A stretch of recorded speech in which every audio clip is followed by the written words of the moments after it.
오늘 제목은 올바른 기준을 가진 중직자입니다. 복음편지 7과에 보면 지금부터 어떻게 시작해야 하는가 그랬는데 저와 여러분이 특히 중직자분이 어떻게 시작해야 되냐면 138을 체험해야 됩니다. 그리스도, 하나님 나라, 오직 성령. 그러면 모든 응답이 오거든요. 사도행전이 바로 그 증거입니다. 사도행전 1장의 1절, 3절, 8절을 붙잡은 전도자들이 예루살렘과 유대와 사마리아와 마게도냐를 넘어서 로마까지 전도운동하는 여정을 걸어간 게 그 증거입니다. 그래서 우리는 그렇게 시작해야 되는데 이렇게 138을 체험하는 비밀이 뭐냐면 올바른 기준을 갖는 것이에요. 그러므로 오늘 여러분들 올바른 기준이 무엇인지를 붙잡고 어떻게 우리가 올바른 기준을 갖고 138을 체험하는 여정을 걸어갈지 말씀을 통해 붙잡기 바랍니다. 그럼 첫 번째, 우리가 가져야 할, 특히 중직자가 가져야 할 올바른 기준이 무엇일까요? 바로 언약 안에 있는 것입니다.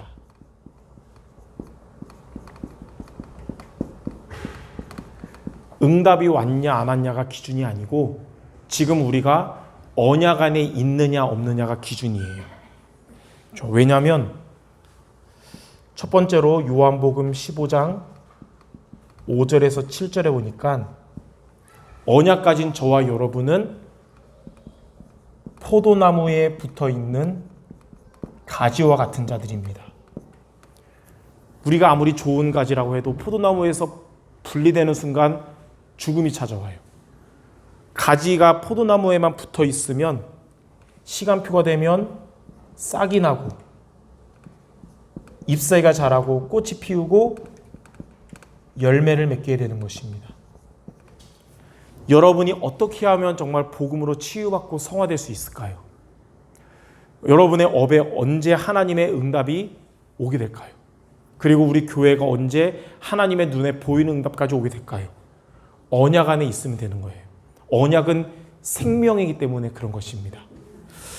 자, 두 번째로 오늘 읽은 빌립보서 1장 6절에 보니까 너희 안에서 착한 일을 시작하신 이가 그리스도 예수의 날까지 이루실 것이다. 우리가 언약 안에만 있으면 하나님은 우리를 언약 안에서 점진적으로 완성시켜 나가신다 그랬어요. 하나님은 연약한 우리를 치유하시고 복음의 사람으로 만들어 가시는 거예요. 세 번째로 창세기 6장 4절에 보니까 천하가 홍수가 났을 때 방주 안에 들어가면 살았고요. 아무리 수영자라고 대단한 사람도 방주 안에 안 들어가면 죽었거든요. 그러므로 어떤 기준을 갖는 중직자가 돼야 되냐? 항상 우리는 언약 안에 있느냐? 그게 우리의 기준이 돼야 됩니다. 물론 저도 인간인지라 응답받으면 좋거든요. 근데 응답보다 더 중요한 건 지금 내가 언약 안에 있느냐 없느냐. 우리 성도 여러분들 항상 내가 지금 언약 안에 있는지를 확인하고 언약 밖에 있지 않고 언약 안에 있기를 바랍니다. 그러면 두 번째로 우리가 언약 안에 있으려면 어떻게 하면 될까요? 여러분들이 두 가지를 깊이 알면 됩니다. 언약 안에 있으려면 첫 번째, 사탄의 존재를 깊이 알아야 합니다. 사탄은 죽지 않고 지금도 존재하고 있거든요. 지금도 우리를 방해하고 속이고 있기 때문에 사탄의 존재를 깊이 알아야 언약 안에 있는데 사탄은 어떤 존재냐? 요한복음 8장 44절에 보니까 불신자들의 아비요. 많은 사람들이 지금도 마귀 자녀예요. 이 사탄은 원래 천사장이었어요. 하나님이 창조하신 천사들의 천사장이었는데 교만해져서 하나님께 대적했다가 이사야 14장과 에스겔 28장 보니까 하나님께 쫓겨났거든요. 쫓겨나서 어디로 갔냐면 에베소서 2장 2절에 보니까 지구 가운데로 출현해서 공중의 권세 잡고 인간을 멸망시키는 목적을 갖고 활동해요. 특히 하나님 자녀인 여러분들 중직자들에게 어떻게 속이냐면 베드로전서 5장 7절 8절에 보니까 너희 염려를 주께 맡겨라 그랬어요. 중직자는 염려를 주께 맡겨야 됩니다. 왜냐하면 이게 사탄이 우는 사자같이 삼키려는 통로가 되기 때문에. 그래서 우리 삶의 현실 문제 때문에, 과거 상처 때문에, 미래 불안 때문에 여러분들에게 염려나 불신앙이나 그런 것이 들 때마다 그거 붙잡지 말고 주께 맡기시기 바랍니다. 그게 사단에게 공격받는 통로를 제하는 거예요. 그리고 사탄은 마태복음 4장 1절에서 11절에 보니까 사탄의 최종 목적은 경배의 대상을 바꾸는 거예요. 중직자들을 무너뜨리는 방법이 뭐냐면 예배 실패케 하는 것입니다. 이러한 사탄의 존재와 활동을 여러분들이 깊이 알아야 되는 것입니다. 그럼 두 번째, 무엇을 깊이 알아야 되냐면 그리스도를 깊이 알아야 합니다. 여러분들은 그리스도를 깊이 알아야 돼요. 왜 그러냐면 그리스도가 이렇게 활동하고 있는 사탄의 권세를 깨뜨리신 분이기 때문에. 성경에 보니까 창세기 3장 15절에 여자의 후손이 오셔서 뱀의 머리를 상하게 할 것이다. 하나님이 약속하셨는데 그 약속을 이루셨어요. 요한일서 3장 8절 하나님의 아들이 오신 것은 마귀의 일을 멸하심이라. 그 약속대로 예수 그리스도 오셔서 사단의 머리를 박살내시고 깨뜨리셨죠. 어디서 깨뜨리셨냐? 히브리서 2장 14절 십자가에서 죽으심은 죽음의 세력을 잡은 자 마귀를 멸하시며 그랬어요. 십자가에서 사탄의 머리를 완전히 깨뜨리신 것입니다.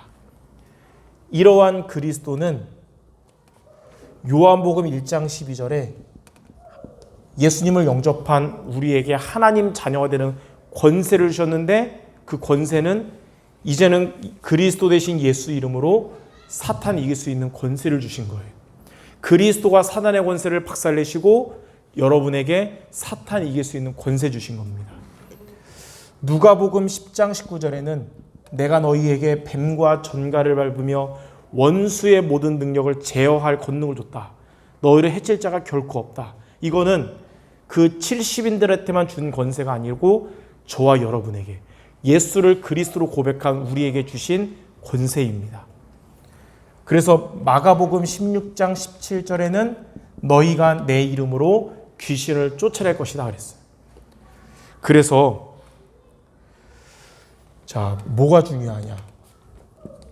그리스도께서 사탄의 권세를 완전히 박살내셨고 저와 여러분에게 이 사탄을 이길 수 있는 예수 그리스도 이름의 권세를 주셨고 우리가 이 권세를 믿고 사용하면 사단의 권세는 결박돼서 떠나가는 승리를 맛보게 된다는 것입니다.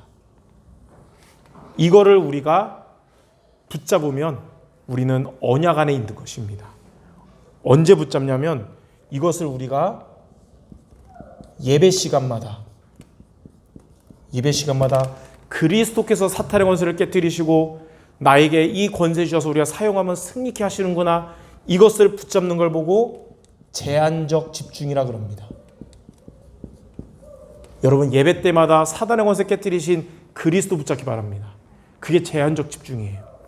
그리고 여러분들 날마다 기도 시간마다 흑암의 권세 깨뜨리신 그리스도 붙잡고 권세를 사용하는 기도하기 바랍니다. 그게 바로 선택적 집중입니다. 여러분이 이제는 이거 가지고 현장에 나갔을 때 여러분의 현장은 사탄이 잡고 있지만 그리스도 이름으로 영적 싸움 승리하는 현장 시간에 여러분이 그리스도 이름으로 영적 싸움 승리하는 이것을 보고 원네스 집중이라고 그러는 것입니다. 이 언약 안에서 여러분이 집중의 시간 누리는 모두 되시기를 바랍니다. 자, 그러면 세 번째, 이렇게 우리가 예배 시간과 기도 시간과 현장에서 이 비밀을 누리면, 자, 언약 안에 있으면 어떻게 되냐? 이때 이제 서두에 말했던 사도행전 1장 1절 3절 8절 그리스도와 하나님의 나라와 오직 성령을 여러분이 체험하게 되는 거예요. 거기서부터 우리의 모든 응답은 다 오는 것입니다. 여러분의 업에도 하나님 응답 주실 것이고 전도의 응답도 여기서 오는 거예요. 첫 번째, 그리스도를 체험한단 말은 우리 안에 계신 그리스도가 나의 주인이 된다는 것입니다. 여러분의 손님이 되지 않는 나 중심이 아니라 그리스도가 여러분의 주인 되실 겁니다. 갈라디아 2장 20절, 이제 내가 사는 것은 나를 사랑하사 나를 위하여 자기 목숨 버리신 하나님의 아들 믿는 믿음 안에서 사는 것이다. 요한복음 2장 1절에서 10절, 예수님이 손님으로 계실 때는 포도주가 떨어져도 문제 해결이 안 됐지만 예수님이 주인 되시니까 물이 변하여 포도주가 되는 창조의 응답이 일어났듯이 그리스도가 나의 주인 될 때부터 여러분 삶의 재창조의 역사가 시작될 것입니다. 그게 바로 그리스도를 체험하는 거예요. 자, 두 번째, 언약 안에 있으면 하나님의 나라가 나에게 임하고 나의 현장에 임하게 됩니다. 여러분들 언약 안에 있는 여러분 마음과 생각에 하나님 나라가 임하고 여러분의 가정과 산업 현장에 하나님의 나라가 임하게 될 것입니다. 로마서 14장 17절에 보니까 하나님의 나라는 먹는 것, 마시는 것이 아니라 오직 성령 안에서의 의와 평강과 희락이라. 이전에는 우리가 늘 염려하고 걱정한 이유가 먹는 것, 마시는 것이 늘 우리의 주된 관심이었기 때문인데 이젠 그게 아니라 성령 안에서의 의와 평강과 희락이 여러분을 지배하게 됩니다. 그게 바로 우리 안에 임하는 하나님의 나라예요. 그리고 마태복음 12장 28절에 너희가 하나님의 성령을 힘입어 귀신을 쫓아내면 하나님의 나라가 임한다 그랬어요. 여러분의 현장에 성령께서 역사하시고 귀신의 세력, 흑암 세력이 떠나가는 하나님의 나라가 임하게 될 것입니다. 자, 마지막 세 번째, 오직 성령의 응답이 뭐냐면 하나님이 먼저 여러분에게 성령 충만을 주시고 여러분이 성령 충만 얻으니까 우리들의 교회와 우리의 현장에 성령이 역사하시는 거예요. 사도행전 1장 8절, 오직 성령이 임하시면 권능받고 땅끝까지 직인되리라. 하나님이 여러분에게 성령 충만 주시고 이제는 우리 교회에도 성령이 역사하시고 여러분 현장에도 성령이 역사하셔서 사도행전 2장 1절에서 47절의 응답이 실현되는 것입니다. 불같은 바람 같은 막을 수 없는 성령이 역사하시고 막혔던 문이 열리고 말씀이 살아 역사하고 성취되고 제자가 세워지고 현장이 살아나는 거예요. 하나님은 이렇게 138을 체험하는 사도행전, 전도자의 여정을 여러분에게 걷게 하시기 원하십니다. 우리는 어떻게 하면 되냐? 언약 안에 있으면 138을 체험하는 것, 중직자가 되는 거예요. 그래서 여러분들 그리스도께서 사탄의 권세를 완전히 깨트리셨고 이젠 우리에게 이길 수 있는 권세 주셨고 이걸 사용하면 흑암은 떠나간다는 이것에 예배 때마다 또 기도 때마다 현장 나가서 적용하고 승리하는 모두 되시기를 주님의 이름으로 축원합니다. 기도하겠습니다. 하나님, 올바른 기준을 갖고 우리 시작하도록 역사하신 주님 감사합니다. 우리의 삶에 그리스도와 하나님 나라와 오직 성령을 체험하도록 항상 언약 안에 있는 우리 모두 되게 하여 주옵소서. 이를 위해서 그리스도께서 사탄의 권세를 깨트리셨음을 항상 믿고 그리스도께서 우리에게 주신 권세를 사용할 때마다 영적 싸움 승리한다는 사실을 기억하며 나아가는 우리 모두 되게 하여 주시옵소서. 예수 그리스도 이름으로 기도드립니다. 아멘.